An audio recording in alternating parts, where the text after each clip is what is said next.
अभी हम लोग दिए गए नमूने की पहचान करेंगे एसिड और बेस के रूप।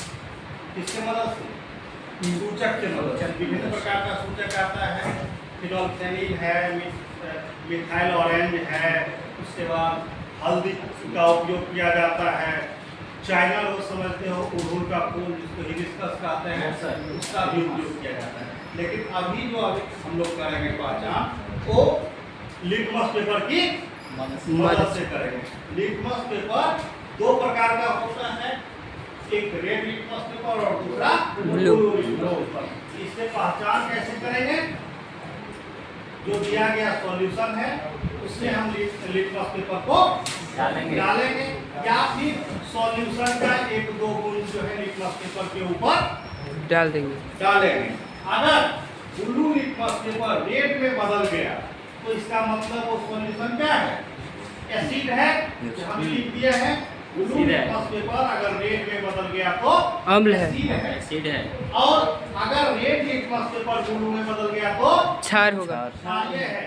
और कोई रंग में परिवर्तन नहीं हुआ तो इसका मतलब क्या है? वो उदासीन है। लेकिन अगर बेस में हम ब्लू लिटमस पेपर को डालेंगे तो उसमें कोई परिवर्तन नहीं होगा। रेड लिटमस पेपर को अगर हम एसिड में डालेंगे तो उसमें भी कोई परिवर्तन रंग में नहीं होगा। और बारी बारी से हम लोग जो है करके देखते हैं। ये रेड लिटमस पेपर है, रंग भी देख रहे हो, रेड लिटमस पेपर है। रेड लिटमस पेपर को हम इसमें डाल रहे हैं, इस सॉल्यूशन का एक दो बूंद इसमें डाल रहे हैं।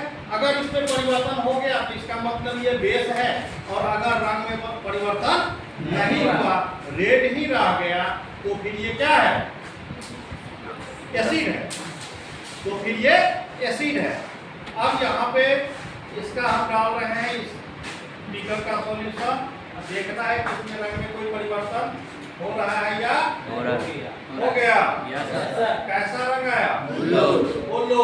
इसका मतलब इस बीकर में क्या है? बेस है, क्षारीय पदार्थ रखा हुआ है। ठीक, अब हम दूसरा लेकर के दूसरा रेड ही लेते हैं फिर, और यहाँ पे रखा हुआ है इस बोतल में, इसका बूंद इसके ऊपर हम डालते हैं। ठीक, और इसमें देखते हैं कि रंग में परिवर्तन आता है या नहीं आता है। ब्लू हुआ, नीला, काला, पीला, हरा कुछ हुआ नहीं सर। रंग में कोई परिवर्तन नहीं हुआ। इसका मतलब ये क्या हो सकता है? न्यूट्रल एसिड होगा या नहीं ये तो बाद में पता चलेगा। ये हो सकता ये न्यूट्रल है, लेकिन इसको हम अभी छुएंगे नहीं। न्यूट्रल में भी रंग परिवर्तन नहीं होगा और एसिड में भी रंग परिवर्तन नहीं होगा। तो रेड लिटमस पेपर से दोनों का हम कर लिए हैं। अब क्या करेंगे? ब्लू लिटमस पेपर से। ब्लू लिटमस पेपर से अब हम ब्लू लिटमस पेपर से लेकर के देख लेते हैं। ठीक, इस बीकर के सॉल्यूशन का पहचान हो गया है कि ये क्या है? बेस का। फिर भी कहो, बेस में देखते हैं इसमें कोई परिवर्तन हो रहा है? ब्लू में